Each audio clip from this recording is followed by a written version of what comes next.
With Eli Manning on the field prior to the game, and no one was more excited about the weather conditions here in Tampa,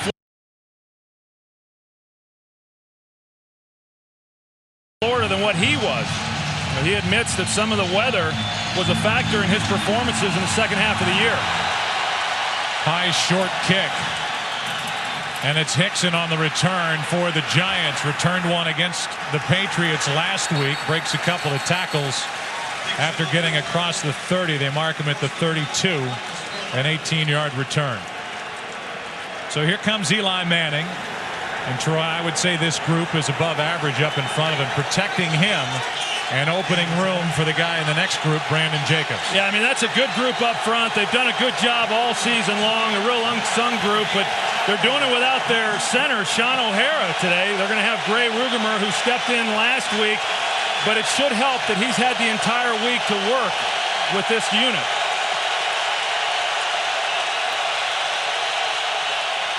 Play action from Eli Manning, and he hits his big tight end, Kevin Boss. He's brought down immediately after a gain of 4. And Boss is the guy who has taken the spot as the receiving tight end after the Giants lost Jeremy Shockey, a 4-time Pro Bowler, to a broken leg in the Redskins game mid-December. This defense as a group up front, they're good. They're younger at linebacker as Nice makes the start in place of the injured Cato June. And they're good at safety with Tenard Jackson, the rookie, and Jermaine Phillips. 2nd and 6.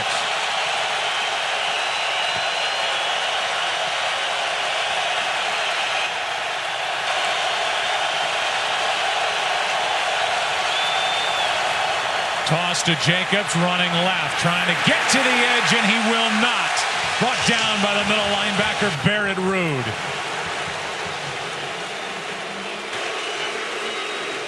You know, Barrett Ruud has been one of those guys who has played well all season long, and he does a great job. He's here in the middle linebacker, and you can see the fast flow there, you know, across. This is going to be a defense that's going to be extremely difficult to get out on the edge. I know in talking with Brandon Jacobs, his favorite play is that off-tackle run, but he's most effective in the power running game when they're pulling offensive linemen and hitting the defense right between the guards. 3rd and 8.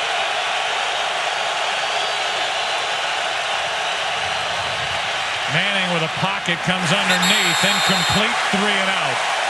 David Tyree, the intended receiver. Not a good start for the Giants. 3 and out, and they're about to punt it to the Bucs. You know, Steve Smith is a guy who's a rookie this season, was playing pretty good early in the season, and then he missed about 11 games. He came back. They feel like, you know, he gives them another weapon. Plexico Burress has pretty much had to be doing it for the most part on his own. Him and Amani Toomer. Amani coming off his knee surgery from last year. Steve Smith had an opportunity, but Eli just couldn't find him. Fiegels hits a good punt, and a fair catch is received by Ike Hilliard.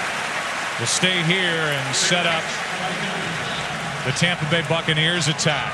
And it is engineered by number 7. 5th different team in the last 5 years. The 3-time Pro Bowler Jeff Garcia. And a guy who just doesn't turn it over. Only 4 interceptions this year, 3 in the Jacksonville game, and only 6 since the start of last year. The key, though, Troy, is that first group, how a young, inexperienced offensive line handles the pass rush for the Giants. No doubt. Basically 2 rookies playing on the left side, and then a couple young players on the right side as well. Ernest Graham gets it, and Graham plows forward for 2. Graham is playing and starting and putting together a terrific season. This team lost Cadillac Williams in week 2. They made a trade, picked up Michael Bennett. Michael Pittman was injured, but Graham almost rushed for 1,000 yards in his 10 starts. 3rd and short coming up as Graham carries it. Aaron Ross on the tackle. A gain of 4. You know, Ernest Graham, I mean, he's got a great story, too. We had a chance to watch Todd Collins here over the last 4 weeks, and, you know, when he got his opportunity and making the most of it, well, you know, Ernest Graham, he's an undrafted free agent, came to the team in 2003, and, you know, he's not the fastest, not the shiftiest, but he's just steady, and he's a guy who's always moving forward, and when given his opportunity this year, he has really played well for this team. 3rd down and 4. Garcia steps up, throws, completes. Galloway, 1st down.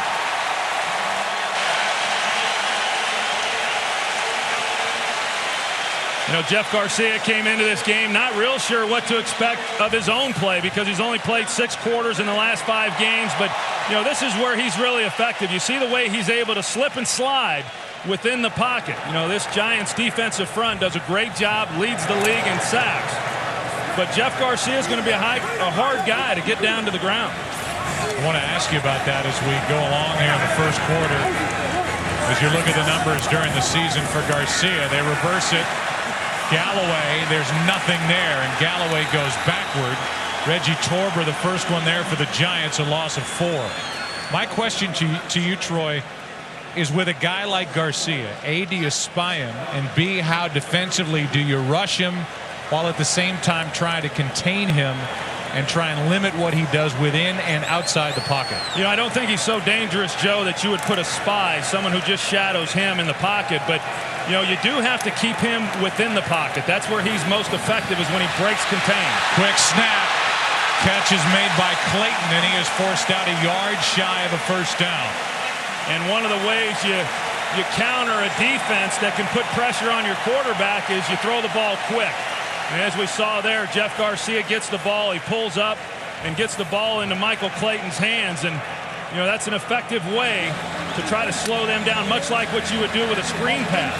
If they're not going to cover up the receivers on the outside and put a defender over the top of them, you can expect to see a lot more of that.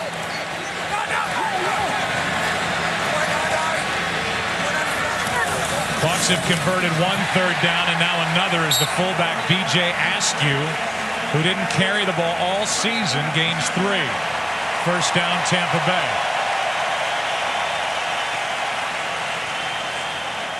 Askew's gone, wow, that's what it feels like to get a handoff. Well, and B.J. Askew, I mean, he's really he's a versatile player. He's an interesting guy.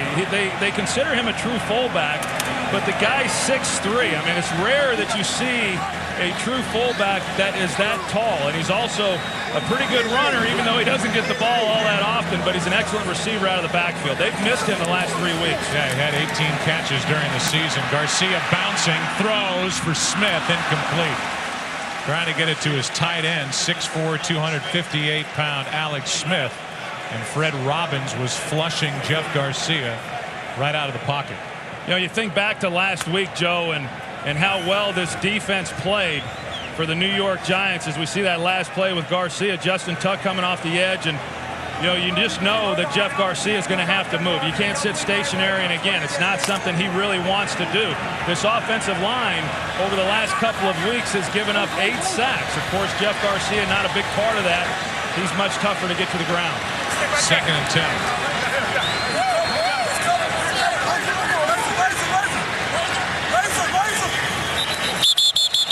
And whistles prior to the snap.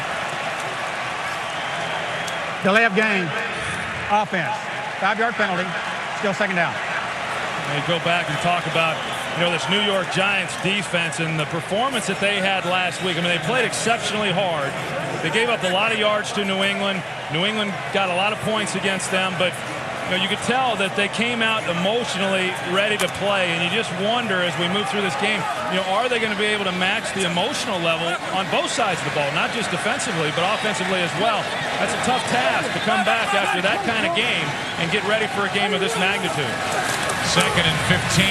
Garcia over the middle. That pass is tipped off the hand of Ernest Graham. I think, though, when it's all said and done, Troy, injuries or not, the Giants played that game against the Patriots the right way, and the net result is they're a much more confident team coming into the postseason this year than they were as a 500 club last year. Yeah, and I think it went beyond the performance last week against New England, because if you think back to last year, I mean, they lost 6 of their last 8 games. This year, even though they stumbled a little bit, for the most part, they were able to win the games they were expected to win. The performance against New England only enhanced that coming into this game today. 2 for 2 on 3rd down to the Bucs so far. Garcia with pressure down the sideline, and the pass out of bounds. Good coverage on Galloway.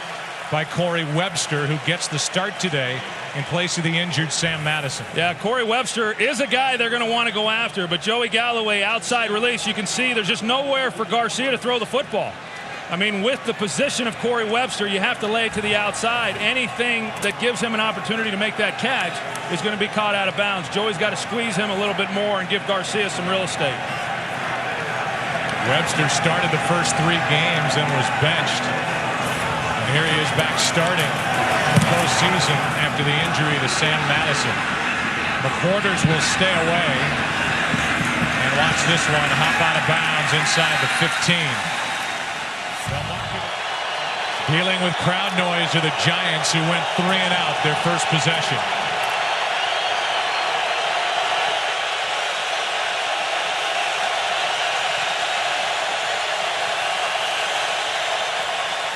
Handoff is to Brandon Jacobs. Between the tackles, he picks up 3. Talked about the weather and how great it is here today, and then Troy added that Eli thought that the weather had something to do with his performance in the second half of the season. 46 at Chicago, 36 at Philly. That windy game against Washington at home when he was 18 of 52. Then the rain and windy day at Buffalo and New England. Decent day, 44, and the wind was not whipping around Giant Stadium. 2nd and 7. 4 wide receivers for New York. A blitz underneath, it's Smith, and he's a yard shy of a first down. You know, I think it's interesting, Joe, and you know, most quarterbacks, and I was one of those guys, you know, when you want to kind of get going offensively, especially in a big game, I always wanted to come out and hit a short pass, kind of get some confidence, and it didn't matter how easy the throw was. I mean, even if it was as easy as throwing a screen pass. I asked Kevin Gilbride, the offensive coordinator, is there anything you can do to kind of get Eli going pretty early in the ball game? And he said those things don't work for Eli. When you look back at his games where he's been most successful, they've started with big connections to Plexico Burress down the field. Think back to that game last week against New England. That's what happened. Handoff and a loss. Brandon Jacobs swallowed up in the backfield, and Hovan was in the middle of it. Another 3 and out. Well, Chris Hovan, he's going to be over the nose all day long. We talked about Sean O'Hara not playing, Gray Rugemer there, and Chris Snee, and he's just able to push the pile, and they just did not give up anything. Not enough movement along that offensive line. You get into those types of situations, 3rd and short. You know, those are the ones that you've just got to be able to convert. I saw a picture of Sean O'Hara out with a sprained left knee. Poor punt by Fiegels, and Hilliard is hit and dropped immediately. Good starting field position for the Bucs. Their second possession, the ball at their own 46. Good defensive start for Tampa Bay.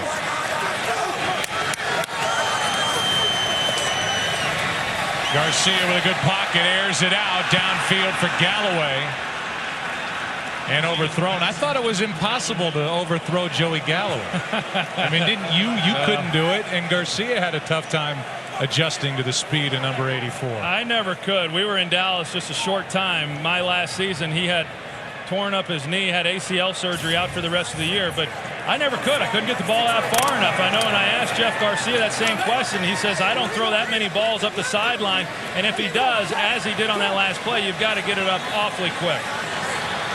Sam Madison, who is out with the abdominal strain and inactive today. Handoff is to Ernest Graham. He's able to shake free and pick up the first down. Tuck couldn't bring him down. An 11-yard run.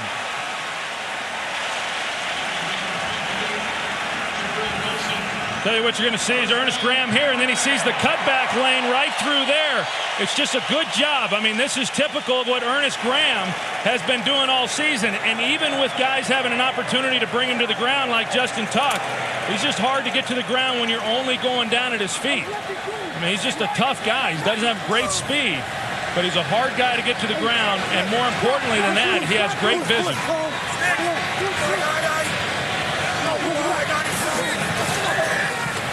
quick throw left side. Clayton's been busy already. 11 yards and a first down. What'd Garcia tell you? Michael Clayton, when he gets the balls in his hands, when I get it to him, he runs angry. Well, and he had to be angry after getting a big hit there. Yeah, I mean, he's just a physical receiver, probably as physical a receiver as there is in the National Football League. And the one pattern we're starting to see now is that Tampa Bay understands that Sam Madison's not on the field, and they're targeting Corey Webster. Corey Webster right up here.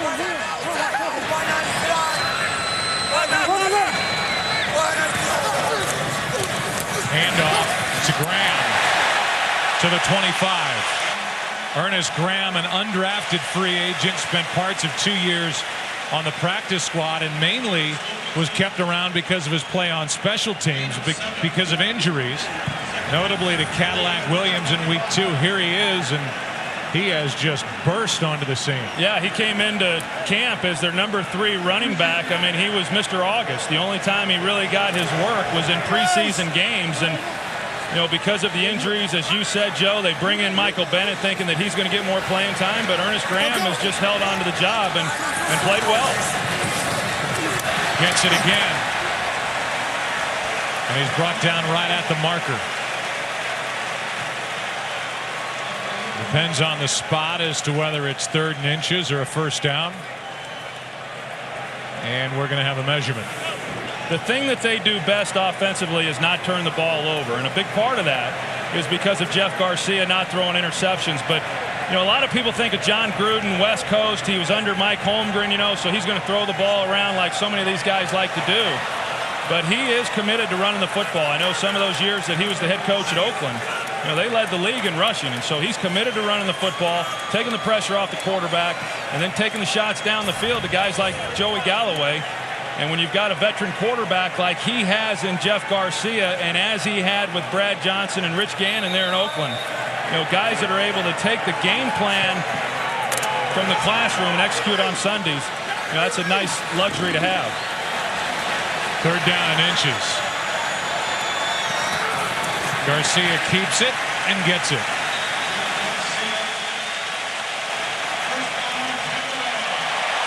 Going back to Philadelphia was not out of the question, at least as far as Jeff Garcia was concerned, after that run he had with the Eagles at the end of last year, beating the Giants in the playoffs. That didn't really happen, and there wasn't a whole lot of interest on the Eagles side, so Garcia went out on the open market. Tampa Bay had made a trade for Jake Plummer. He retired. They already had Chris Sims, but Garcia seems to be the right guy for this moment for the Tampa Bay Bucks. Graham over the right side, and off the edge, the play is made. That was Strahan. A gain of only 1. You know, all Garcia does is give this team a chance to win, you know, each and every Sunday. And I think that when you ultimately evaluate a quarterback, that's what you've got to look at. And he did it last year. He was the MVP of the team for the Eagles last year. He's been the MVP of the team this year for Tampa Bay. Not only does the injury, whatever it is, to Jay Alford affect the defensive line rotation for the Giants, but he is the kick center. The long snapper on the kick team, and it would affect that as well. Garcia looking left, now back over the middle, completes. Graham down to the 6. Antonio Pierce, the middle linebacker, on the tackle, and a 14-yard throw, catch, and run. Yeah, and this is where they're pretty good. I mean, Jeff Garcia is going to ISO the middle linebacker here with Ernest Graham. And so you see how much field there is to work there with Ernest Graham against Antonio Pierce. He had a 2-way break, and you've got all that field to get open. I mean, that's a mismatch. Not that Antonio Pierce isn't a good cover guy, but when you give a guy that kind of room, I don't care who you are, you're going to have a hard time covering that back. Hand off to Graham. Ernest Graham to the 1.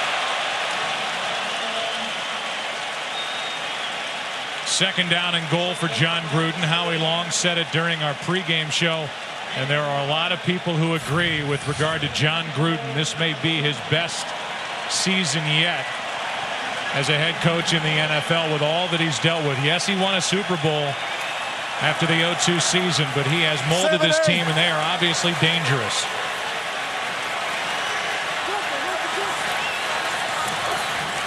Graham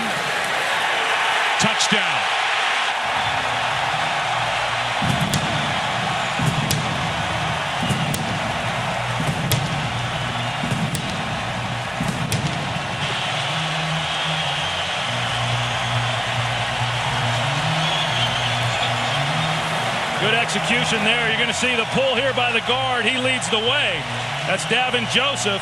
They get in behind his block. They get movement. You see there, they're knocked into the end zone. Pretty easy touchdown there. A drive that started at their own 46.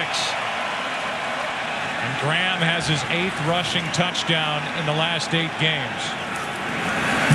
A Tampa Bay Buccaneer team that has not enjoyed the national spotlight all season long. The spotlight is on.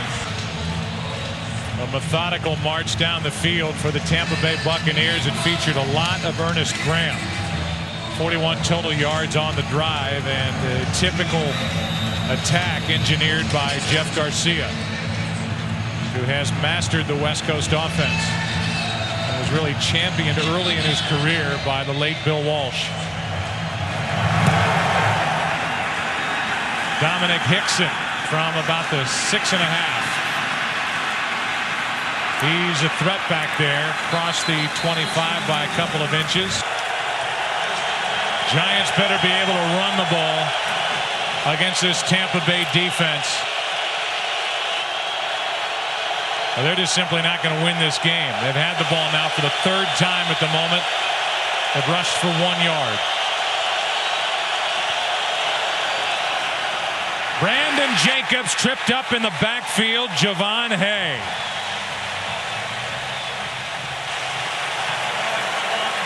Well, you look at what they're doing, Joe, defensively. Tampa Bay knows. They said coming in, we've got to stop Brandon Jacobs, and they've done that. They're bringing Jermaine Phillips. He's right on the line, the safety. They're making it known right before the snap that they're in an 8-man front, and then you've got to be able to win the one-on-one battles up front, and Javon Hay able to get through there. A guy who, one of those young players that we talked about, who's had an outstanding season to help this defensive unit.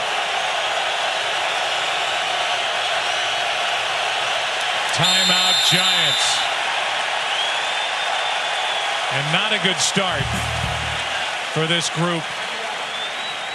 Yeah, and Monty Kiffin, who does not have a contract for next season, which is beyond belief considering all the things that we just showed and the success that he has had as the architect of this Tampa defense. Gaines Adams came across, and that's going to cost the Buccaneers 5.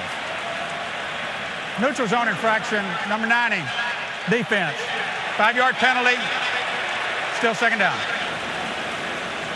You know, you think of all the young players that have had to step up for this defensive unit, Gaines Adams being one of them, and Javon Hay, who made a play a little bit ago, and Kennard Jackson, a rookie safety who stepped in, and then even some of these veteran players, guys like Derek Brooks was asked to take a reduced role, and they've taken 10 to 15 snaps away from him a game, and at first he was reluctant, but he feels that it's made him fresher, and he's had a better year this year as a result.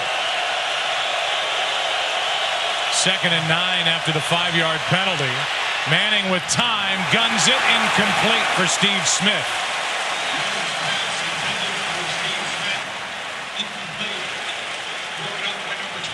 They try fitting that one in. Steve Smith, I mean, that was pretty good coverage down the field. They got him working over the middle on a square, and Eli having to avoid the rush on the outside. And a ball that was just a little bit behind him. Had he have been able to get out in front, maybe Steve Smith's able to make that catch.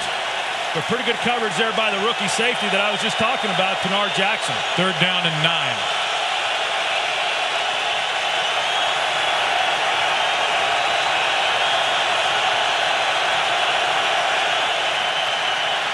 Pressure on Manning, and he is sacked.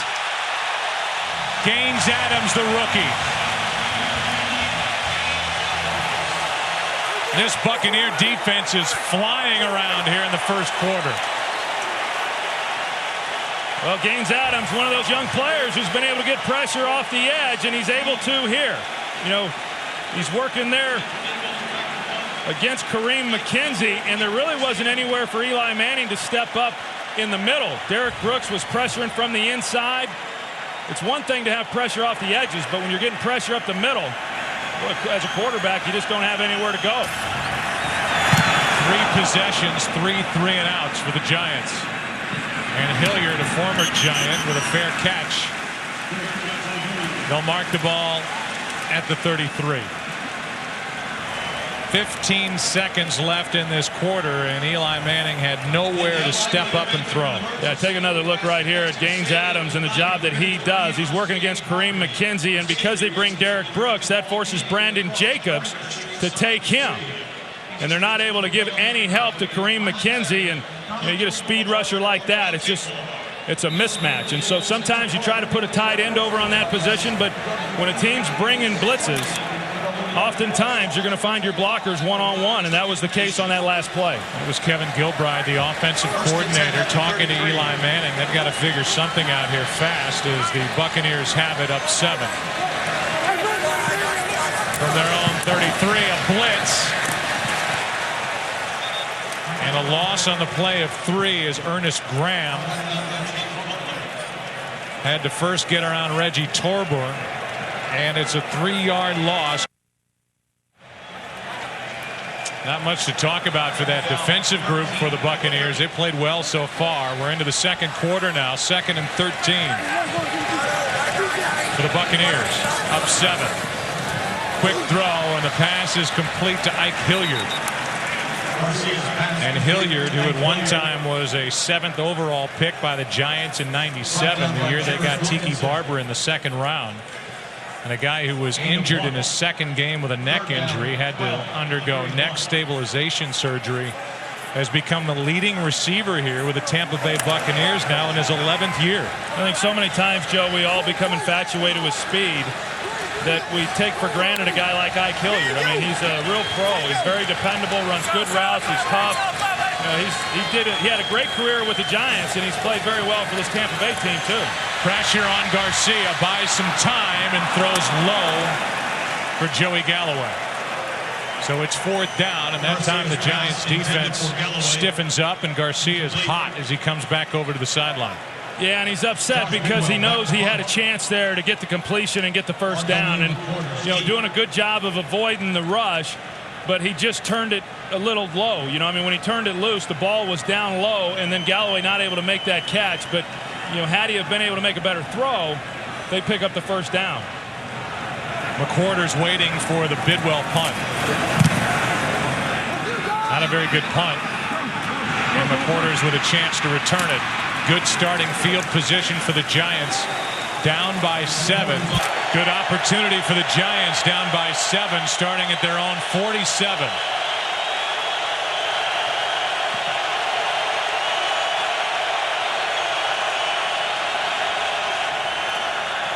Manning a setup and throw, and the pass complete to Plexico Burress. There's a former Buckeye. Joey Galloway now just watching, 2nd down and 6. And a quick setup and throw. The pass is complete to Toomer. A couple of moves and down inside the 35 to the 32. Well, if you look how Tampa Bay is playing defensively, I mean, they continually put the 8th guy up in the box. So they're challenging the passing game for New York. They're going to say, if we're going to win, if we're going to lose this game, it's going to be because of Eli Manning and these wide receivers. You see there, the drive on it there by Brian Kelly. I mean, it was close. And anytime you try to make a play on the ball like that, you're hoping you get help over the top from one of these safeties. And they were able to get it. First down of the game. They go back to the ground, and Brandon Jacobs, and that big back, pushes the pile for 3 yards. So for the New York Giants, the start to the game, 4 of their first 9 offensive plays went for negative yardage. And for New York, they're -2 total yards in the first quarter. Fewest quarter in a postseason since '01.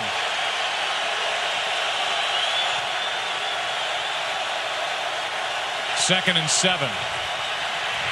Manning throws to Toomer, and Amani Toomer is down inside the 20 to the 19-yard line. Another first down for the Giants. Well, Eli Manning doing a good job that time of stepping up in the pocket. Greg White, who's an outstanding pass rusher right here off the edge, is able to get around Dave Deal and puts a good lick on Eli, but he hangs in there tough. I know he's been criticized for not doing that during the course of his career, but he sure did there and made a key throw to Amani Toomer over the middle. First down at the 19.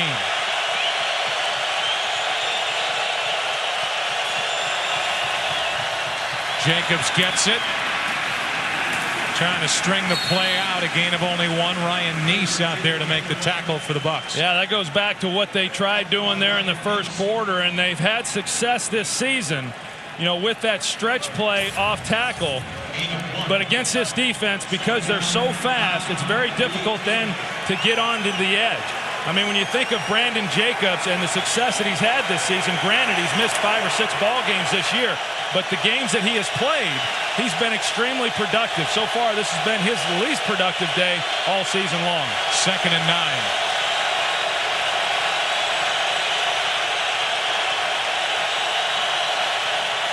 Empty backfield behind Manning, and the pass broken up. Good play by Pearson as Steve Smith was the intended receiver.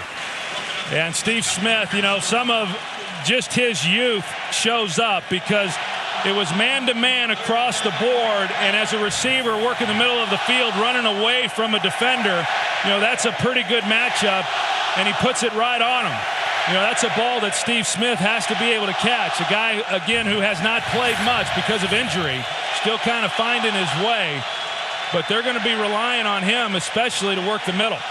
But it seems like the Buccaneers are daring Eli Manning to beat him. 3rd down and 9. Over the middle, Amani Toomer, 1st and goal, Giants at the 5. Good throw from Manning. Yeah, and Eli really handling the line of scrimmage very well. He's taking his time. He's able to see. They brought Rondé Barber off the edge, but he knew it was coming. And he also knew that they were going to be able to pick it up. And so because he was as patient as what he was, he made Tampa Bay declare immediately as to what they were going to do. And then Amani Toomer, I mean, this guy's been doing it for so long. Another nice reception for a 1st down. 3rd catch of this first half for Toomer. 1st and goal. They leave it in Eli's hands. He gets it to Brandon Jacobs. Touchdown.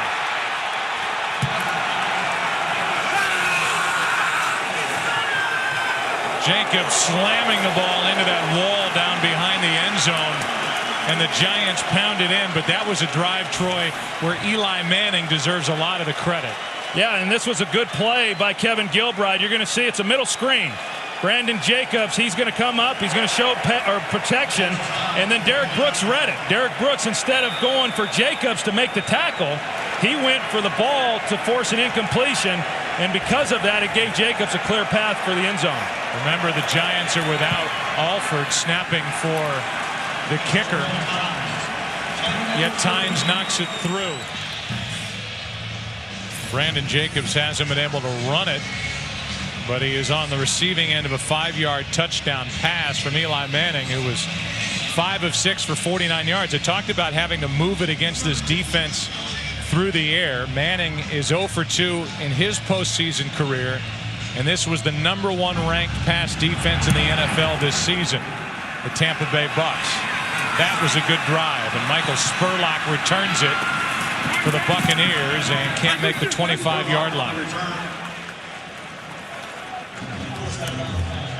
So we welcome you back inside the booth, and well, we just saw a good drive put together by Eli Manning and the Giants, and it seems like something you said earlier, the defense for Tampa Bay saying, Eli, if you can beat us, it's going to be all on you. Yeah, I mean, they're not hiding it either. I mean, they're coming up with the 8th guy in the box, Jermaine Phillips or Tanar Jackson, and they're putting him right there and saying, look, we're going to have an extra defender in the box. We're not going to allow you to run the football. They've not been able to run the football. And so with that, now play action, none of that stuff really matters anymore. Now it's about Eli Manning and these wide receivers being able to win within the passing game. They did that on the last possession. Garcia over the middle, and the pass is broken up. Anthony Beck, the intended receiver, and Antonio Pierce, the middle linebacker, was there defending for the Giants. 2nd and 10. Offensive leaders so far for Tampa Bay. 5 for 11 is Garcia. Graham with 30 yards and Clayton 2 catches.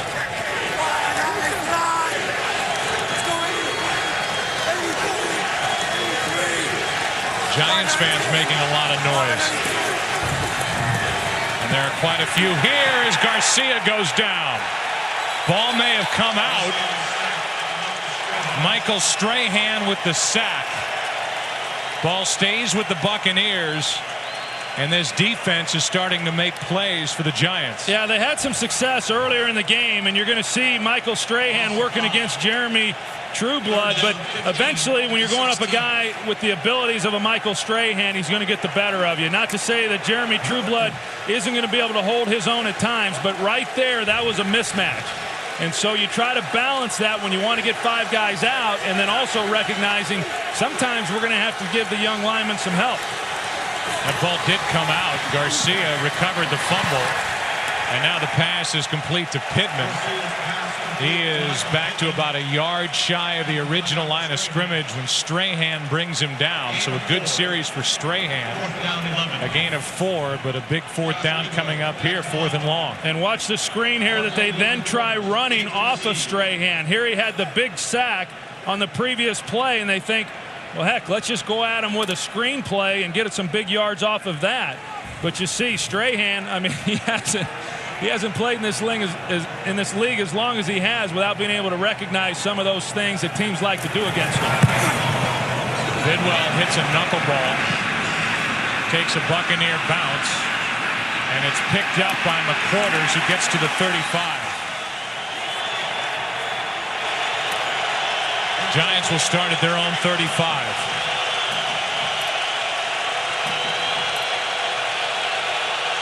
Bradshaw in the backfield now for New York.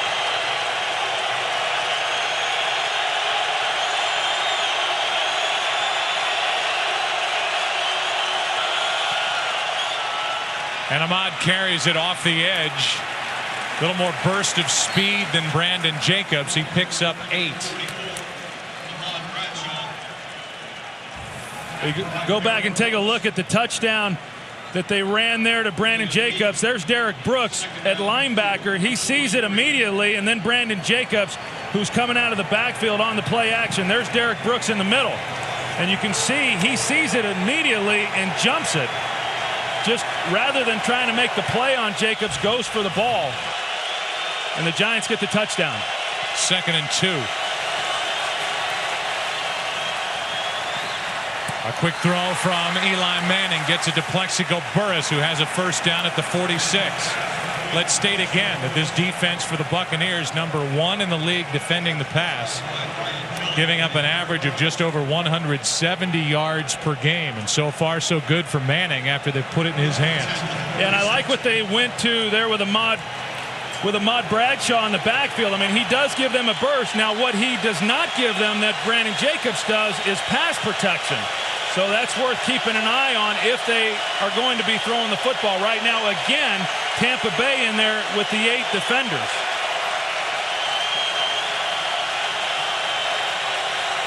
That's Jermaine Phillips at Troy Circle. The pass to Plexico Burress. Back-to-back catches, and he picks up 9. Rondé Barber on the stop for Tampa Bay. Will it be New England? Will it be Jacksonville? Will it be Indianapolis? Will it be San Diego, Tennessee? They play later today. On 2nd and 1, a toss to Bradshaw, and he's fighting to get back to the line of scrimmage, and just barely did. Well, and the reason that play wasn't able to go anywhere, Javon Hay was able to stretch that out and get a little bit of pressure, and Ahmad Bradshaw, who wanted to be able to get out on the edge, was unable to do that. And then everybody else came in support to get him on the ground. Phillips in on that tackle. It's 3rd and 1.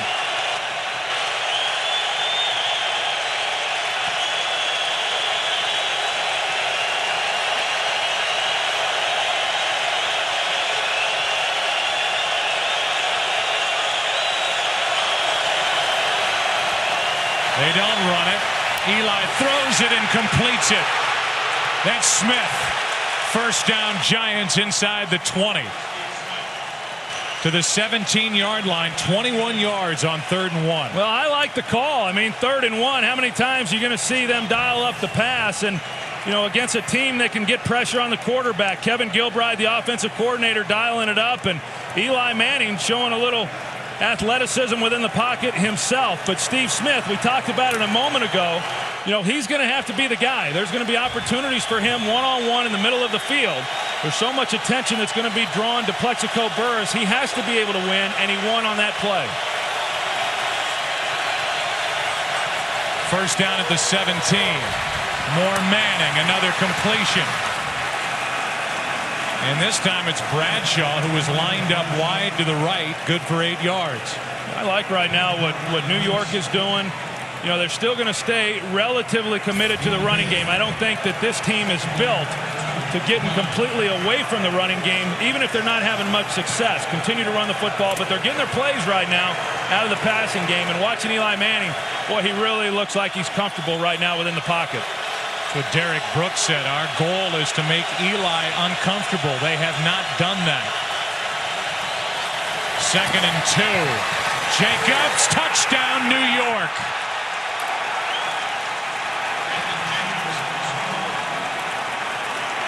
On the road, down 7-0. The Giants with the extra point coming. They're trying to score 14 unanswered here as we wind down in the first half. Yeah, Madison Hedgecock, 265 pounds. He's your lead blocker, and then the guy coming in behind that is also 265 pounds. You see the block that he made, and then before anybody could even get a hand on Jacobs, I mean, you're just not going to be able to slow that train down.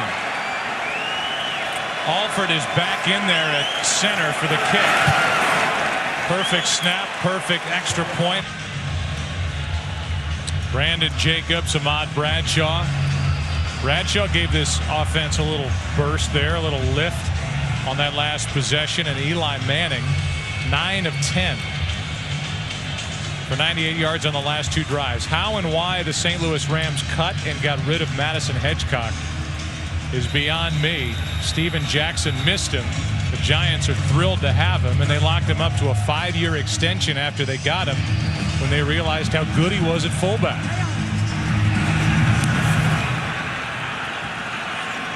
Spurlock on the return from about the 5. Out across the 25, they'll mark him at the 26, and we go down to the field and Chris Myers. Joe, one of the factors that Giant offense was able to move through the Bucs, starting free safety Tenard Jackson, the rookie who started every game and was a terrific player for Monty Kiffin's defense, got a shot to his left knee. He tried to play, was taken out on that series, and is questionable for the remainder of the game at that safety spot. And Joey Galloway in the first quarter took a shot to his left shoulder, same shoulder he hurt a couple of weeks ago in San Francisco, and he has not been moving very smoothly. All right, Chris, we'll keep an eye on Galloway on this possession as Ernest Graham keeps those legs churning, gets a hit from behind at the end of it, picked up a couple. You know, Chris talks about that shoulder injury there to Joey Galloway, and it is a factor. I know in visiting with him the other day, you know, his legs feel great. I mean, he's still running as good as he was back when he was 26 years old. He's 36 right now, but the shoulder has really been bothering him. So now he comes into the game, he re-aggravates it, and he's really the one guy that can threaten a defense, and he's the home run threat. So if he can't do that, that's going to impact this offense. 2nd and 8, pressure on Garcia, passes low but caught. That's Askew, the fullback. And Askew is going to be brought down after a gain of 5, 3rd and short coming up. And if his shoulder wasn't sore enough, he's coming off the line here, and he takes a hit there from Jarris Wilkinson. And, you know, those are the things that you try to do against a guy who's more of a speed receiver. Jam him up at the line, bang him around, and not let him get off the ball. So many of his deep completions, and he's had several this year, have come when he's taken the middle of the field. 3rd down and 3. Garcia in trouble over the middle, completes, first down. Michael Pittman on the catch, a gain of 7. Well, in order to make that throw, then you've got to be able to block Michael Strahan. We've seen True Blood have some problems, but they go one-on-one with him. Then Davin Joseph comes over to help out with no one to block for himself. And Garcia putting the ball on the money. And on the end of that, then you got to contend with Osi Umenyiora on the backside. It's one thing to block Strahan, but there's always another guy. And if it's not Osi, then it's Justin Tuck. Coming up on the 2-minute warning, off his back foot and overthrowing Ernest Graham is Garcia. And over the middle of the field, that was a dangerous throw. You know, nothing ever really looks real easy with Jeff Garcia, and even going back to his days there in San Francisco. And you know, I'm surprised he's made it in the league as long as he has. I don't know that I've ever seen a quarterback take as many hits as what he takes, and sometimes he takes them even when there's pretty good protection, because he gets uncomfortable sitting in the pocket even when protection is good. He likes to be on the move, and sometimes he runs himself right into some pretty big collisions. Michael Pittman lines up at the top of your screen. Garcia looked left and now flips it forward. And the pass is caught by Ernest Graham, and we're at 1:59. Eli Manning trying to prove something here today in Tampa, Florida. Meanwhile, it's 3rd and 8 for the Buccaneers, down by 7 with 1:59 left in the half. 4-man rush. Garcia throws, and the pass is caught. What a grab by Hilliard. That left foot spot is right at the marker.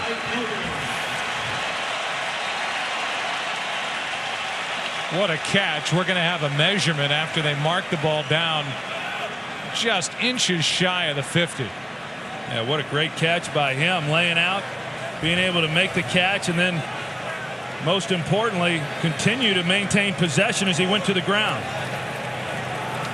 You know, John Gruden, in talking with him, he said that he nicknamed Ike Hilliard 3rd and Ike, meaning that's the guy they're looking for whenever it's 3rd down. And he picks up another first down here with a great catch. So 1:53 left in the half, and Hilliard, who, as we said, the leading receiver for this Tampa Bay team during the regular season with 62 catches, had just enough.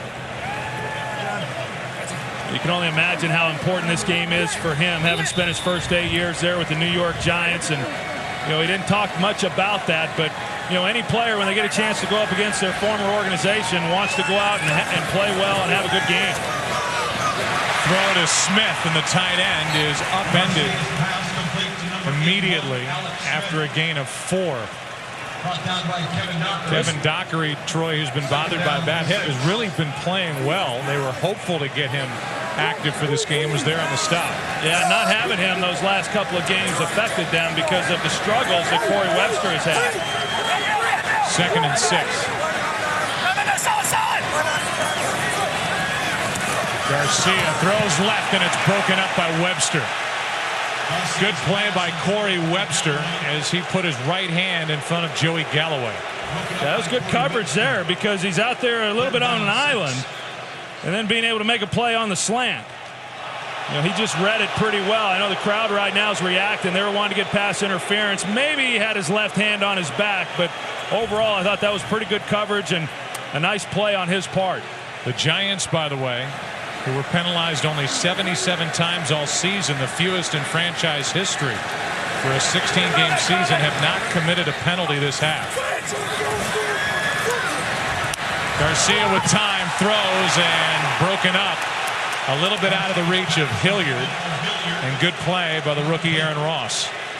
It's 4th down now as the defense for the Giants comes up with another hold. Yeah, and Tampa Bay got what they wanted. Ike Hilliard on the rookie Aaron Ross, and he doesn't recognize man coverage because he doesn't stay on the move. I mean, anytime as a receiver, when you've got that crossing route shallow and it's man coverage, you never slow down and give the defender a chance to make up ground, and yet he slowed down, I guess not recognizing it was man. Had he have stayed on the run, he should have been able to give more separation in a better lane for Garcia. So now the Giants will have time. They have 2 timeouts remaining as Bidwell punts it to McQuarters, who called for a fair catch inside the 20. And now with 1:07 remaining and 2 timeouts, we'll see how aggressive the Giants want to be. So far so good for Manning the last 2 possessions. Yeah, and I think they've got to be aggressive. They start on the ground with Jacobs, who picks up 8.5. I mean, Eli Manning right now looking to the sidelines. He's telling them to huddle up. So, you know, it appears that unless they're able to get a pretty good play here, then they're going to be content going in up 7 points. But I think with 2 timeouts, especially with that last run, I mean, what a great opportunity they had with Tampa really on the, on their heels a little bit over the last 2 possessions that, I would have thought that they would have been a little more aggressive, at least in what they've shown right now. I would agree with you. Eli is 9 for 10 with a touchdown pass the last 2 drives. Jacobs slipped, able to get his footing, get the handoff, and he is ridden out of bounds. Although they will keep the clock winding. And that will do it for the first half. 72-degree day here in Tampa, Florida. 14-7. The Giants on top and about to kick to John Gruden and his offense. As we begin the second half, Tynes will kick it away. Spurlock takes it in from about the 7. Room to run. Lost the football, and it is recovered by New York. Webster. First Tynes had his hands on it. Then Webster came away with a fumble recovery and a huge turnover here by Spurlock. Well, there's no question, Joe. Spurlock is the one who had the return a few weeks ago for the touchdown, but a young guy comes in, and both coaches talked about how critical the turnover game was going to be. You come out in the second half, you think your offense is going to get the ball, try to get something going, only to give a short field to this New York Giants team. Tynes had a shot at a fumble recovery, but Webster was there to pick it up after Tank Daniels forced the fumble. And here is that Giant offense, and here is Brandon Jacobs. A 7-yard gain on first down. First it was Tynes, the kicker. Well, and then it was Webster. Wow. Well, that shows you what the kickers do during the week in practice. They don't practice recovering fumbles. Pretty athletic move, though. He rolled up on his head, and he must have been a gymnast back in the day, huh? That was the first turnover of the game. Kickers never get a break. 2nd and 3.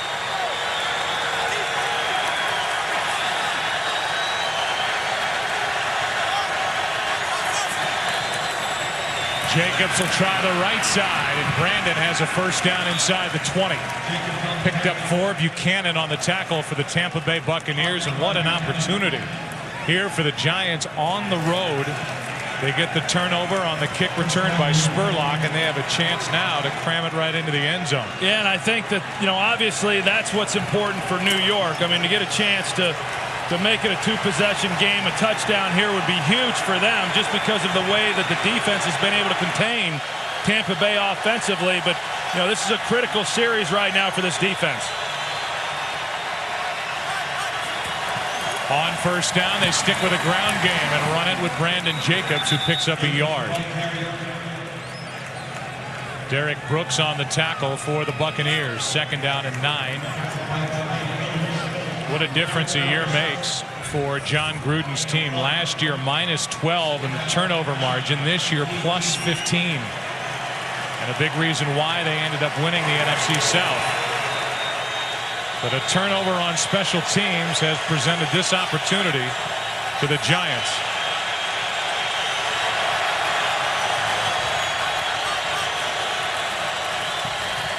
Manning keeps it.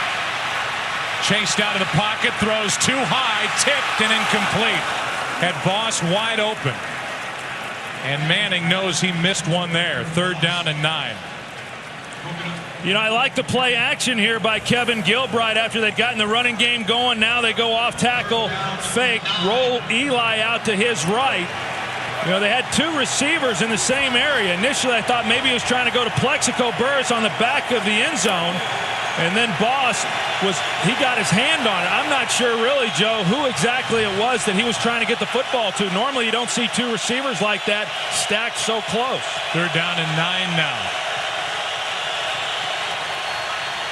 Manning, a screen for Jacobs. Well-designed play, and Jacobs has a first down for the Giants. knocked down at the 8, and he is a load coming in the open field with a ball in his hands. I tell you, he got the ball and he had 2 blockers out in front of him, and these blockers didn't have anywhere to go. I mean, there was no defenders out in front. You see there with Jacobs with the ball in his hand. And then finally they're able to come up and make a play, but not until after they pick up the first down. You know, I think Kevin Gilbride has done a good job as offensive coordinator, really mixing things up, sticking with the running game even when it wasn't working, mixing in some play action, and then the screen game's been pretty good for him. On 1st and goal, this one for Burris, and overthrown. Plexico Burris is 6 or 7 inches taller than any cornerback that the Tampa Bay Buccaneers can run out there, and so trying to take advantage of Phillip Buchanan. He's 5'11". Burris is 6'5". That one was just thrown too high. Yeah, I mean, you want to throw it more like an alley-oop like you would in basketball. I mean, you can't throw that on a line, and you got to give him an opportunity, because as long as you get it up high enough, you know, he's going to have a real shot at coming down with it. Now Burris will be at the bottom of the screen across from Rondé Barber. Brandon Jacobs and penalty flags prior to the snap. So that play blown dead. Here's Walt Anderson. False start, number 67, offense. 5-yard penalty, still 2nd down. That is the first penalty called against the Giants in this game. Yeah, the Giants, you know, in previous years, they had really struggled with penalties, Joe. This year, the 6th least penalized team in the National Football League. With a franchise record, as we said earlier, 143 2 years ago. Only 77 this season. 2nd and goal. With a ball at the 13-yard line.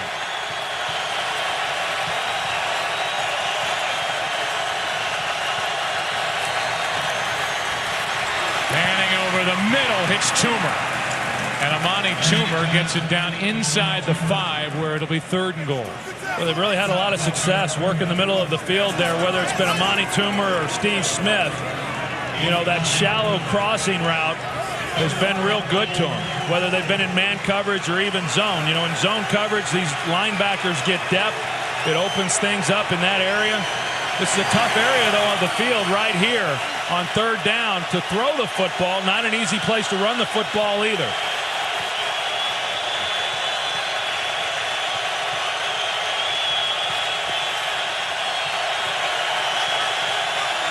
Play clock at 1. And that's a delay of game. That doesn't help. That play never happened. That play is blown dead because Eli Manning took too long at the line of scrimmage. Yeah, and Eli's had a few of those happen to him over the course of this season. Prior to the snap, delay of game, offense, 5-yard penalty. It's still 3rd down. You know, sometimes, Joe, it's okay to take a delay of game penalty, but you got to know when the situation warrants doing that. It does not warrant that when you're inside the 5-yard line trying to go in for a touchdown. And so now, already difficult enough to try to get a touchdown on 3rd down from where they were, but now, you know, from where they're at, even more difficult. And, you know, you just got to watch the clock. As the quarterback, when you break the huddle, the first thing you got to do is see how much time's left on the play clock. Ball back at the 9, 3rd and goal.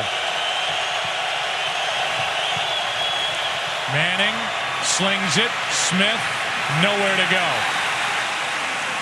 Brian Kelly on the tackle, and the Tampa Bay defense makes enough plays to keep the Giants out of the end zone. They really did. I mean, that's a nice job by that defensive unit and Monty Kiffin and them, you know, tightening up and not allowing a touchdown, because so many times when you give the ball to an offense where the Giants got to start that possession, they get a touchdown. There's nowhere in the rule book that says that the offense has to score a touchdown, and Tampa Bay steps up and holds them to a field goal attempt. It's a nice job on their part. 25-yard try for Tynes. Eagles gets it down, and Tynes drives it through. Lawrence Tynes hits the 25-yarder. The Giants have put up 17 unanswered points. Tank Daniels forced the fumble from Michael Spurlock, who is back to have another crack at it. From the 10. Spurlock hangs on to the football. There's now the possessions have ended. During the time the Bucs have had the ball, Garcia has been throwing short, as Jimmy Johnson talked about at the half. Last 7 completions have all been under 10 yards. Ernest Graham carries it. Nice run on first down. Picked up 5. Let's go down to Pam Oliver. Well, Joe, Tom Coughlin was already pleased with his teams overcoming that slow start to begin the game, but he's even more pleased now, I would imagine. He did tell me at halftime, if we can get a couple of quick scores, we can then defensively put Jeff Garcia in a position he does not want to be in, make him do some things he does not want to do. Heat was an issue coming into this game. The Giants were worried about it. A couple of players got IVs at the half, but otherwise everybody's fine. Back to you. All right, Pam, thank you. It's Graham again. And Graham does not go down easily. He's about a half-yard shy of a first down. Osi Umenyiora on the tackle for the Giants. You know, I think to follow up on what Pam said, I mean, when you look at this Tampa Bay Buccaneer team and the way they have operated all season long, not surprising then that Coughlin would want to get a few scores. I mean, this is a team that when they've been behind at halftime is only 1-6. I mean, it's not a team that really comes back. That's not the way that they're built. You know, I know that the studio show talked about it at halftime as far as, taking some shots. I think that's what Tampa Bay needs to do. All 3 carries by Graham. They're going to mark Graham back at the 40. Giants are saying they got the football. No indication from the officials that there was a fumble. And it depends on the spot as to whether it's enough for a first down. Advance to the line of game. First down. There you go. Down by contact, no fumble, and in advance of the line to gain, first down, Tampa Bay. Yeah, as we take a look at it, I thought that was the right spot there with the first down. It looked to me like he had picked up the first down. But right now, if you look at what the Giants are doing defensively, I mean, they're challenging these guys a little bit, challenging the wide receivers. Tampa Bay has been very conservative within the passing game. At some point, you got to take a shot. Over the middle, Graham again, and a penalty flag comes in. Back in the area where Garcia ended up on the grass. Graham gets 5. Let's get the call. And now Jarris Wilkinson, who is playing in place of the injured Kavika Mitchell, can't get up. Personal foul. Roughing the passer, number 96, defense. 15-yard penalty, first down. That's Barry Cofield who gets the call for this hit up high and into the face of Garcia. Jarris Wilkinson appears to be okay. He popped up and got off the field under his own power. That's good news for the Giants. They're thin at linebacker. Kavika Mitchell, who sprained his knee last week against the Patriots, is out there at the moment. First down for the Buccaneers at the Giants' 40. Pittman starts his play lined up at the bottom of your screen, and Ernest Graham carries it for another Tampa Bay first down. Jabril Wilson on the tackle, but not before Graham got 10. Yeah, it's been a nice drive right now for Ernest Graham. I mean, they really weren't able to get a lot going in the running game there in the first half. Now, this being their first possession of the second half, Ernest Graham on those first 3 carries, pretty tough sledding for him, but this time the offensive line doing a pretty good job of creating a hole for him, and gives our viewers a chance, for those who haven't had a chance to watch him play this year, the type of ability he has. I mean, as I said, not real flashy, but he keeps moving forward. All 6 plays on this drive have been Ernest Graham. 5 runs and a reception. Let's go down to the field and check in with Chris Myers. Joe, on the Bucs sideline, John Gruden, in that Gruden-esque tone, told his team to get more physical, and he said he wasn't happy with the pressure the 4-man rush of the Giants were getting, and he would make adjustments in the running game so that Jeff Garcia could plant his feet. And he did say, he confirmed that Joey Galloway did re-aggravate that shoulder, and Gruden is aggravated. He said Galloway will be out there, but he won't be 100%. Ernest Graham at the bottom of your screen. Split wide to the right. Legal. And this is for Galloway, and picked off, an easy pick by Webster. Poor decision and throw by Jeff Garcia, and great defensive position for Corey Webster. 2 turnovers today by the Buccaneers, and Webster has been on the receiving end of both. A fumble recovery. Now the interception. Garcia 4 regular season interceptions, 3 in 1 game. And he throws a pick to Corey Webster.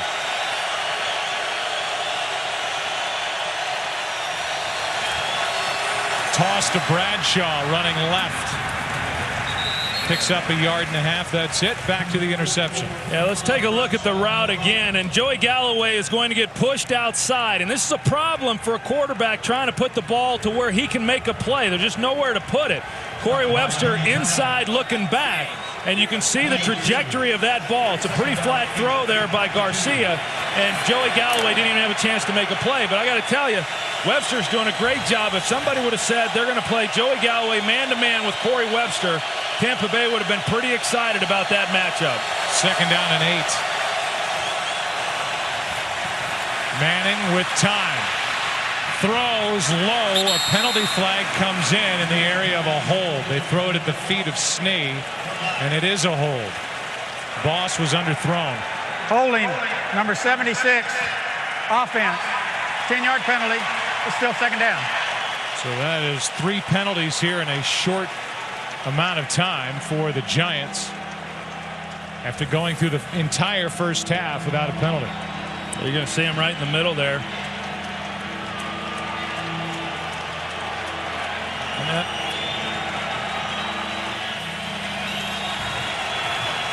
Second down and 18.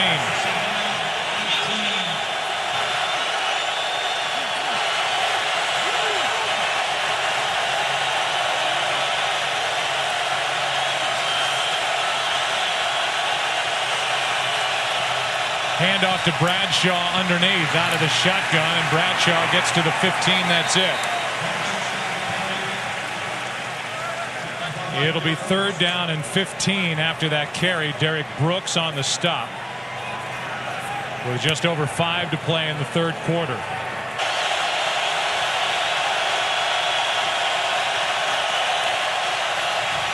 They fake the handoff. Manning pulls it back and now underthrows Ahmad Bradshaw. Troy, Ahmad Bradshaw was all alone over there, and if Eli Manning gets that ball up at all, it's an easy 1st down. You know, he had so much time in the pocket to look at where he wanted to go with the football. Initially, he wants to go down the middle of the field there to Toomer. Then he looks to the left, and he pulls off of it. But you're right. Had he made a good throw, look at all that room out there where he had he have been able to get the ball to where Ahmad Bradshaw could have made the catch. I mean, amazing that you could drop a ball off that shallow and still have that kind of room to pick up a 1st down, but it would have happened. Fiegels booms one. Hilliard can't get his hands on a good punt. Tampa Bay Buccaneers do not have a Pro Bowler, and that's saying something when you've got a guy like Derek Brooks who made 10 straight Pro Bowls coming into this season. Not on the list as Graham carries it and goes nowhere. Picks up 1 yard. That's it. And again, as we told you, it will be Seattle at Green Bay on Saturday at 3:30 Eastern on Fox next weekend. And then on Sunday, it's either the Giants or the Buccaneers at the Cowboys, the #1 seed, Sunday at 4 Eastern. Yeah, and congratulations to Seattle and their big win yesterday, and even congratulations to the Washington Redskins. It's never easy when the season ends, and for what they have been through and the winning streak that they carried going into yesterday's game. And Todd Collins, I mean, a great story and a great job by them. Pressure on Garcia, who drops it off to Askew. And a good tackle by Wilkinson. Chasing it down from the backside, a gain of 7. Antonio Pierce, he's able to get some pressure, and right now the Giants are not respecting this passing game of Tampa Bay's, and so they're bringing pressure. They're playing outside one-on-one, and Garcia having to get the ball out pretty quick. It's pretty remarkable when you look at how the Giants are playing them, and they haven't been able to take advantage of it. I know Jeff Garcia felt coming in, if we can block it up and they're going to play man-to-man on the outside, I really think we have a lot of good answers, but so far they haven't shown any. 3rd down and 2. Play action from Garcia, who has time and hits his tight end Smith. And Alex with a 1st down at the 43-yard line of the Giants. And that might be the area where they're going to have to start working is Alex Smith, and then maybe even Jeremy Stevens. And Alex Smith, he's an athletic tight end. He runs good routes. Nice route there. And then Garcia hanging with him, knowing where that window was for him to get the ball to him. Just a nice job of execution. But running the football. We've seen Ernest Graham. He's had some success here in the second half, but they're going to have to make some plays in this passing game. Longest completion all game for Garcia, 15 yards on 3rd and 2, and now a handoff to Graham. He picks up 1.5 yards. Coming up on 2 minutes left in this third quarter, and the Giants know they can't go to sleep on Garcia. First-year defensive coordinator Steve Spagnuolo done a great job with this aggressive front for this Giants defense. Garcia with time down the middle, and this one incomplete. Galloway, the intended receiver, and a lot of pressure by Strahan on Jeff Garcia. They try to run this play action and then get Galloway across the field. This is really where they've had a lot of their success, and he's going to go to the post, and it just doesn't look like he's running like I'm accustomed to seeing him run. I don't know if he just gave up on the route, not thinking Garcia was going to be able to get it to him or not. And then Garcia, it was bad enough when you're not able to complete a pass. When you take a hit after an incompletion like that, those seem to hurt a little bit more. Galloway, who's never won in the playoffs, 1 catch, 9 yards, and that one is almost picked off by Michael Johnson. He's a rookie and a backup safety, and an extra defensive backs package with a pass intended for Galloway. Johnson almost came away with a Giant second pick. Yeah, they're pretty fortunate there, and what's happened is New York is pretty much sitting at the first down markers, knowing that Tampa Bay hasn't been able to get anything down the field, and so they're going to sit on those routes, and that's why Johnson had a chance for an interception. 1:47 left in the third quarter. Nose of the football pointed down, and Bidwell hits it. Fair catch called by R.W. McQuarters. It's down at the 8.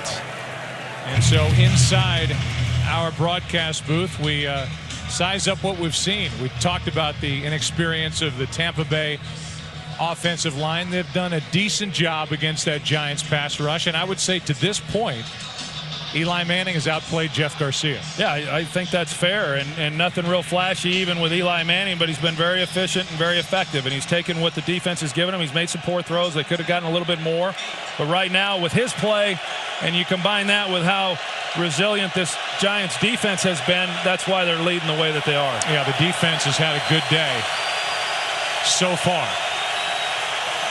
From the 8, Manning underneath. He hits Hedgecock, the fullback, and Madison is out to the 12, brought down by Jermaine Phillips.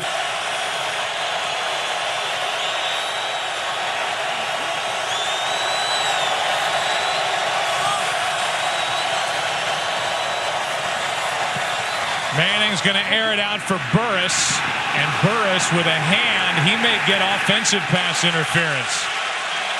Philip Buchanan was back there, and Burris is the one that grabbed Buchanan. Yeah, you're exactly right. Buchanan was in good position. We've seen awfully good cornerback play here today. Number 17, offense. Half the distance to the goal. It's still second down. And a little bit like what we were talking about with Tampa Bay offensively, same thing happens here. They're one-on-one. Burris has a chance. You saw the arm there on Buchanan. Pretty good call there by the official. You can't, the defense can't do that, and the receiver can't do that either. Plexico Burris has been able to make some big plays, but he's not really a speed guy. I mean, he can't run like he used to be able to because of the injured ankle. And so the ball's got to be more on him and let him try to make a play on it going up high. 2nd and 11. Handoff is to Jacobs. He's down at the 11. 3rd down coming up for the Giants. And they will have to snap the ball one more time before the end of this quarter. And I think this is a pretty big 3rd down right now for Tampa Bay. I mean, considering the fact that they're down 10 points and they're going to be going into the 4th quarter, if they're able to make a stop here, they should give the ball to their offense with awfully good field position. And you'd think, 1 or 2 first downs by that Tampa Bay offense, they would at least then be able to get 3 points and cut it to a 1-score game. Ryan Neese, who's starting for the injured Cato June, limps off the field. Play clock at 2-1. Eli just gets it away. Manning pulls it down, throws, completes. Toomer, first down. And that's the way the third quarter will end. The Giants carry a 10-point lead here on the road as we start the fourth quarter. First down at their own 22.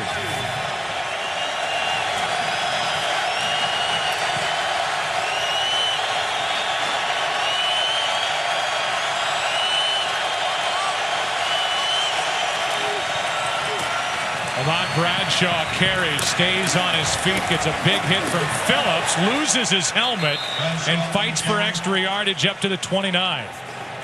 Let's go down to Pam Oliver. Pam. Well, Joe, we may have our first heat casualty today. David Deal is on the sideline, really putting in a whole lot of electrolytes, drinking Gatorade. He's trying to stretch out his right leg, maybe some cramping situation there. Back to you. All right, thank you. So, Pam, we will take a look at that huddle and look at the Giants. Guy Wimper has taken over at left tackle.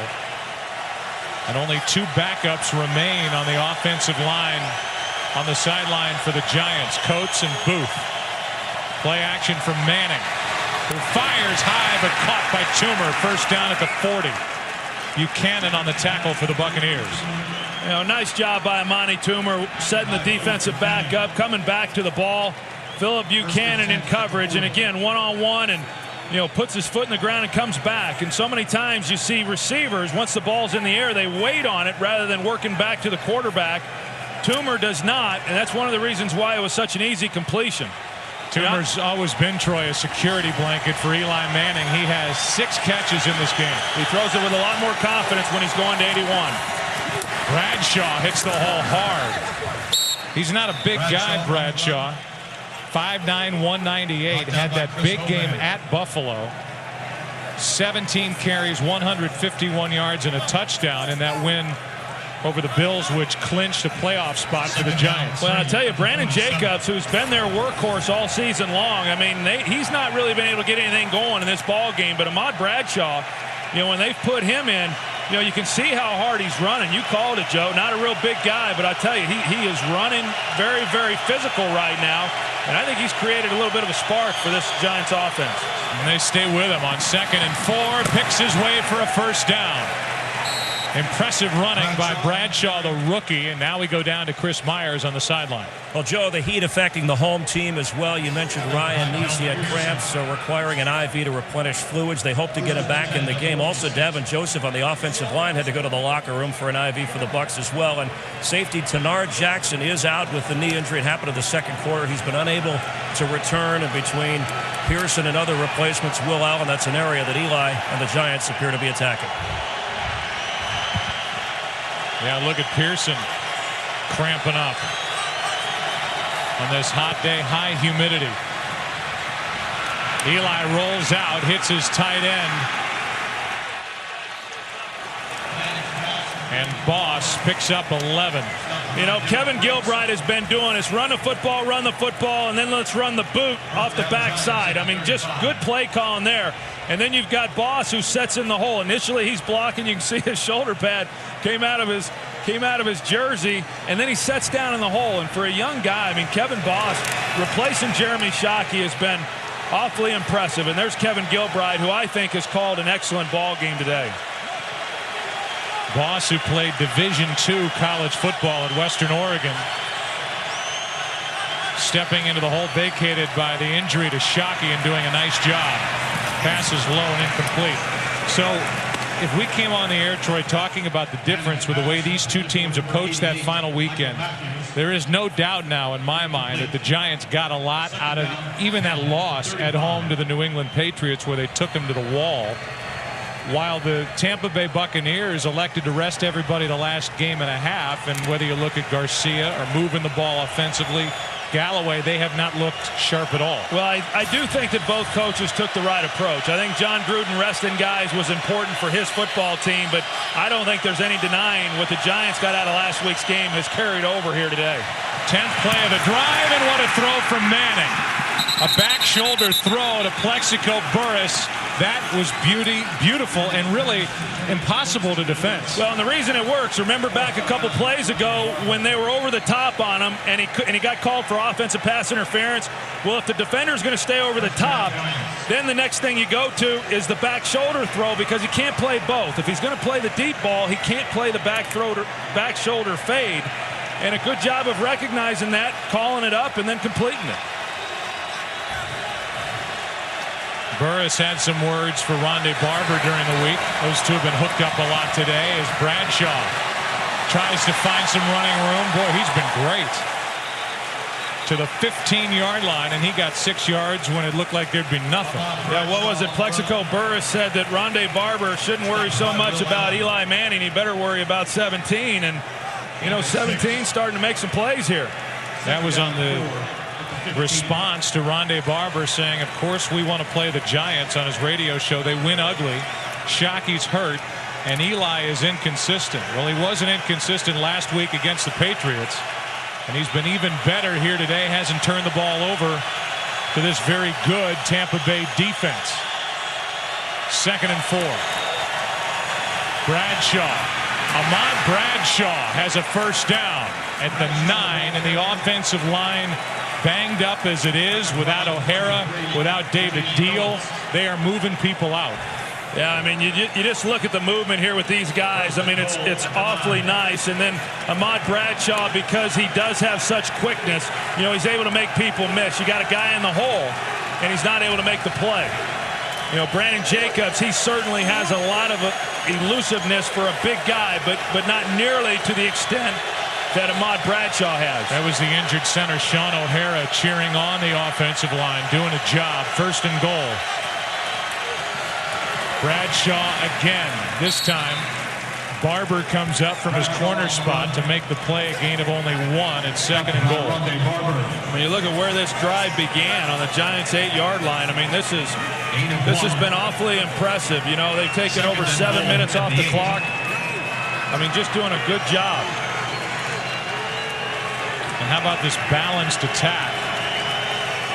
A game that has been brilliantly called by Kevin Gilbride. And Bradshaw now has been more of the difference maker than Brandon Jacobs. 2nd and goal. Just chewing up the clock.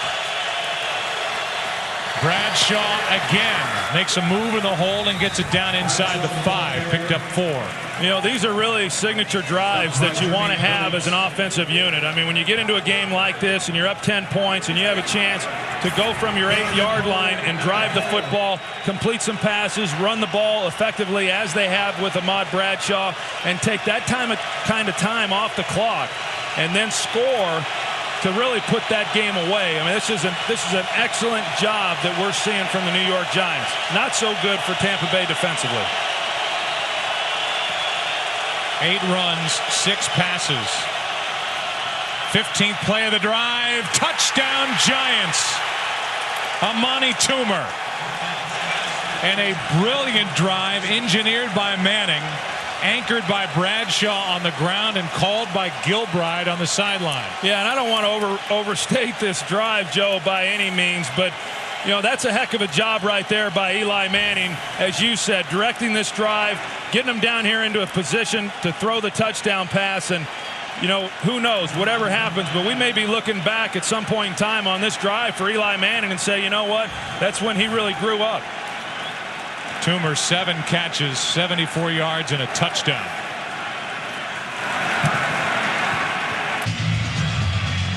Well, after jumping out to a 7-0 lead, the Buccaneers had that good first quarter, and since then it has literally been all Giants, both offensively and defensively.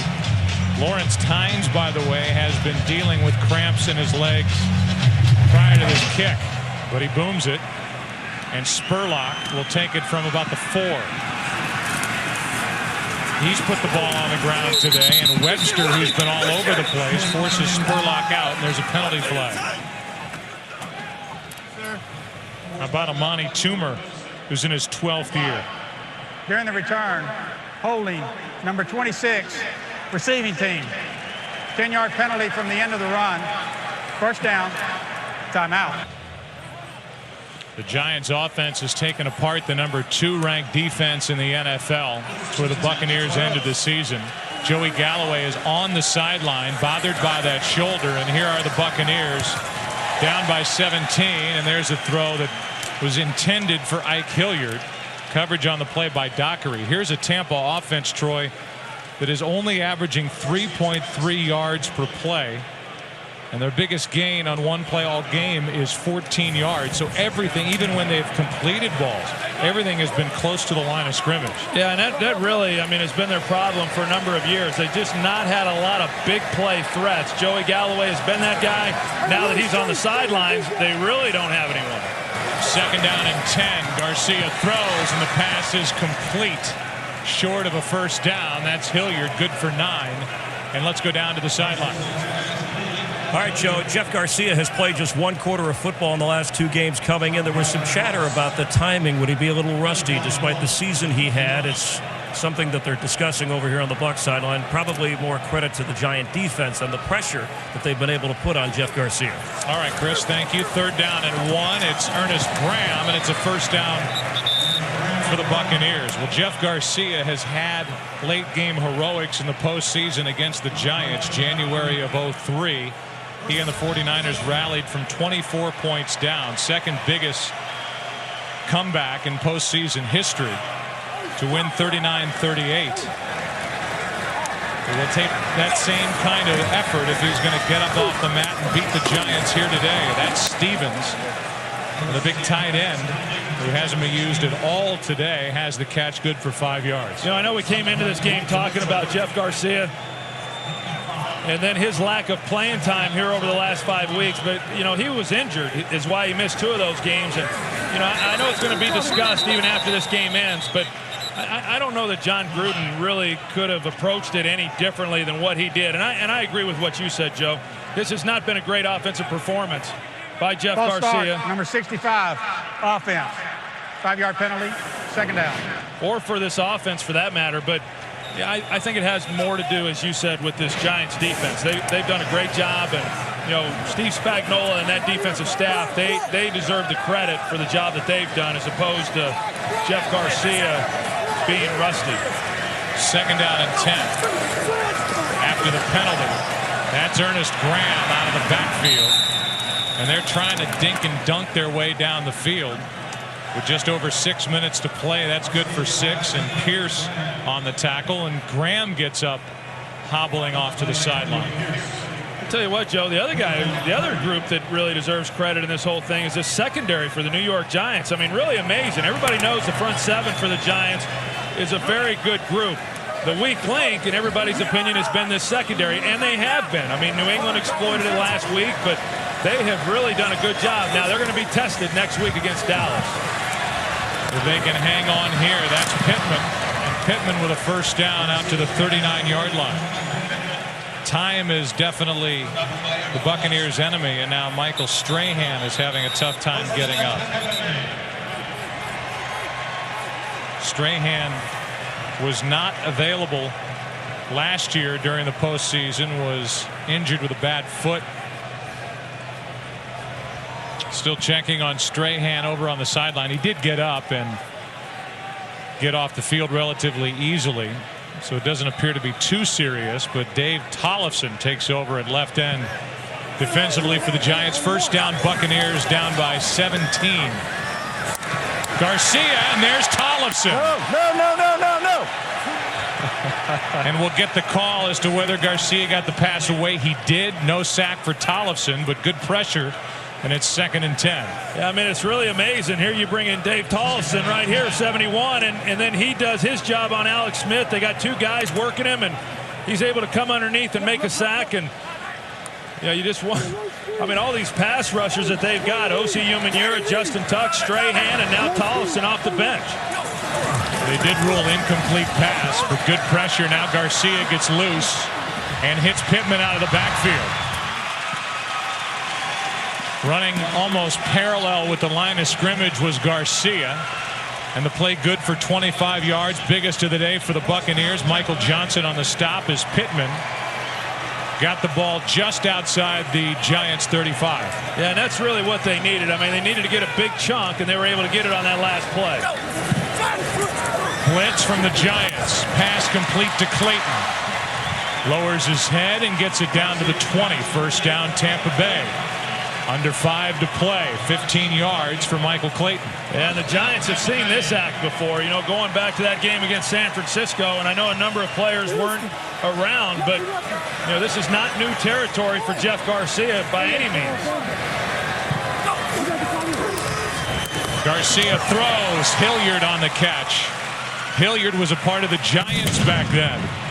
And now that they're in the red zone, they fire the cannons after an 8-yard completion to Ike Hilliard.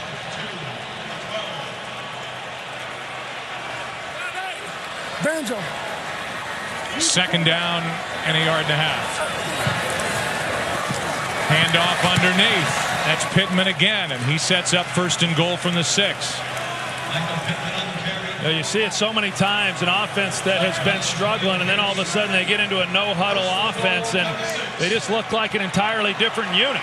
You know, and you wonder why maybe they didn't get into it a little bit earlier. But, you know, it's not a big part of what most teams do, but it certainly has given this team a little bit more life. Now, clearly the Giants, the one thing they have been trying to protect on this series is giving up the big play. Garcia looking left all the way, hits the tight end Smith. Touchdown Buccaneers. And with 3:25 left and the extra point coming, about to make it a 10-point game.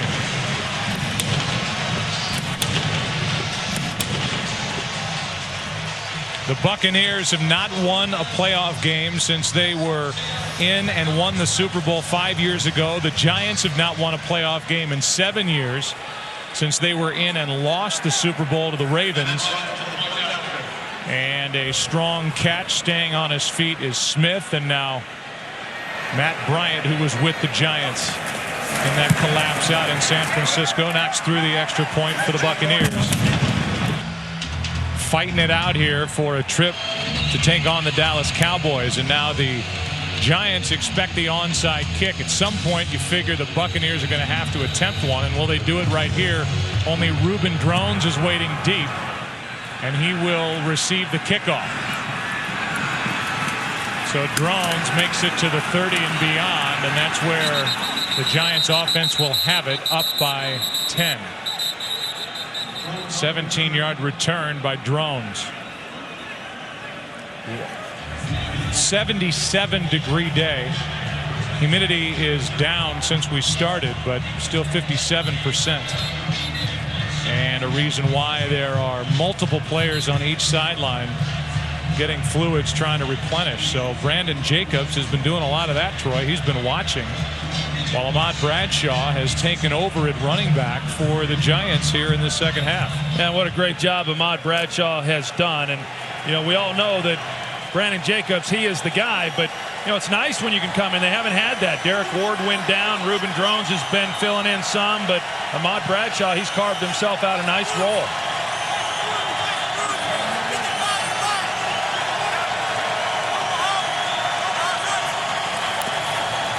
Bradshaw gets it. Almost broke it. Gets it out to the 39 and a half. Javon Hay on the tackle, a gain of 7. Yeah, I think you got to be pretty happy if you're Tom Coughlin and you come into this game and you say, hey, you know, turnovers are key. We cannot turn the ball over, and that's something that has plagued the Giants at various times. And, you know, they've been smart. Eli Manning doing a great job all day long protecting the football and keeping it out of danger's way. Each side with all 3 of their timeouts remaining, and Bradshaw gets back to the line of scrimmage, and now on 3rd and 3, the Buccaneers will spend one of their 3 timeouts. This is the first charge timeout. You know, I think in this game, Troy, the defense for Tampa Bay made the decision that just about any defense would make in this situation. Eli Manning 0 for 2 in playoff games in years past. They said, okay, we're going to load up against the run. If Eli Manning can beat us, we're going to have our hands full, and Eli Manning has done his part. He's done that. I mean, he has had the help of a running game. They've been smart in the way that they've called the game. Kevin Gilbride, as we talked about, has done that. But, Eli Manning, I mean, he really, coming off last week's game, stepped in here today and has played very, very well. Without him managing this team the way that he was able to, I don't think they're in this position. Now, I'm curious right here, if you're Tom Coughlin and you're Kevin Gilbride, what are you going to do here on third down? I think you've got to play to pick up this first down. I think you got to throw it, play action or something, but I don't think you can get conservative and just run it. This is a key first down right now for the New York Giants. Third down and 3. They do keep it on the ground. Bradshaw will not get it. I would say the only argument after Hovan was the first one in there. The only argument against running it, or rather throwing instead of running, make Tampa Bay use their second timeout for sure. And you're up by 10 points. So you're up by a touchdown and a field goal. It's a little different than if it was a one-score game. I agree with that to a point, Joe, but I think that if you trust your quarterback that he can make a good decision and throw the football where it's either going to be a first down or it's not. And I think the fact that it is a 10-point game, now you're not as worried about Tampa Bay having to burn, that second timeout, and you can afford yourself to be a little bit more aggressive. You look at the quarterback comparison, and obviously Eli Manning, who was looking for his first postseason win, has outplayed Jeff Garcia. Eli's brother Peyton, by the way, his first 5 years in the league was 0-3 in the postseason before he won his first January game in 06. Year 6. And this is Hilliard, who makes the catch, spins, but cannot get away from Zach Diassi. And Zach was the long snapper for the punt. Now with 2 minutes 10 seconds remaining, the Buccaneers will have the football at their own 27, down by 10. Yeah, and I think that the Giants defensively have to approach this the way they did that last possession as well. I mean, you look at the last possession when Tampa Bay was able to go down the field and get the touchdown. They took over 4 minutes off the clock. And so, defensively, yeah, they'll give up the underneath throws, come up and make a tackle. But the last thing that they can afford to do with 2 minutes and 10 seconds left in this ball game and up by 10 is give up a big play down the field and allow Tampa to score very quickly. And quite frankly, the Buccaneers haven't proven that they can do that all day. Garcia over the middle. Pittman out of the backfield makes the catch. And that will take us to the 2-minute warning. 48-year-old Steve Spagnuolo from Grafton, Mass. ought to be awfully proud in his first year as defensive coordinator, the way his defense has played today for New York. This one downfield and incomplete. Nearly picked off by R.W. McQuarters. Could not get both feet down in bounds as the pass was intended for Clayton. I'll tell you what, Justin Tuck on the back end there just nailed Jeff Garcia. And good call. Was not able to get his feet down. But here's the tail end of that. And he takes a pretty good shot going to the ground. Justin Tuck has really turned himself into a heck of a football player. While Michael Strahan was holding out, he got his opportunities and has made the most of them. And you mentioned Steve Spagnuolo, Joe, and think back to. We're going to have a booth review on that interception. It certainly looked at first pass like McQuarters didn't get both feet down, but there is the left and the right. He may have gotten both feet down. Let's take another look at this angle. The catch is secured, left foot down, right toes. If that's deemed to be in bounds, yeah, I think in that essence, was the game's over. Yeah, I think that toe was in from what we saw on this angle here. The left's down, and then that toe was in. So, yeah, that's an interception. McQuarters is getting congratulated on the sideline. He's on the field, but he may come off here in a second. Go ahead and finish your thought on the defense for the Giants here today. You look back to week 1 against Dallas, then they came back week 2 against the Green Bay Packers, started the year out 0-2, and had given up a lot of yards. I mean, I think they were ranked like second to last defensively in terms of yards given up, and they just hung in there. And that's a credit to these players, but it's also a credit to Steve Spagnuolo and the job that he did of really selling his system and having these guys believe in what it was that they were doing. And you know, you talk to these players, and the reason that they hung in there with him was because, you know, he creates an environment that these players want to play for him. They don't want to disappoint him, and they sure have not done that. I mean, they have played well since then. They've played well all season long. They've had a great game here today.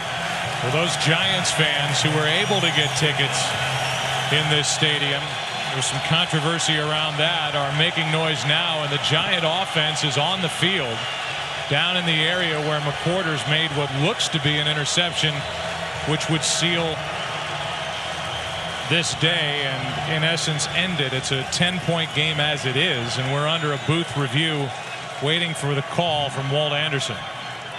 But you know this, we know Tom Coughlin well enough to know that in the first sentence, or at the most second sentence, he will talk about not turning the ball over. Talk about Eli, the job his defense did. Here's the call. After reviewing the play, it is an interception. The defender has both feet inbounds and control of the football. It'll be New York's ball, first down on the 18-yard line. This is a head coach, Troy, that talks about turnovers more than any other than we talk to. And you think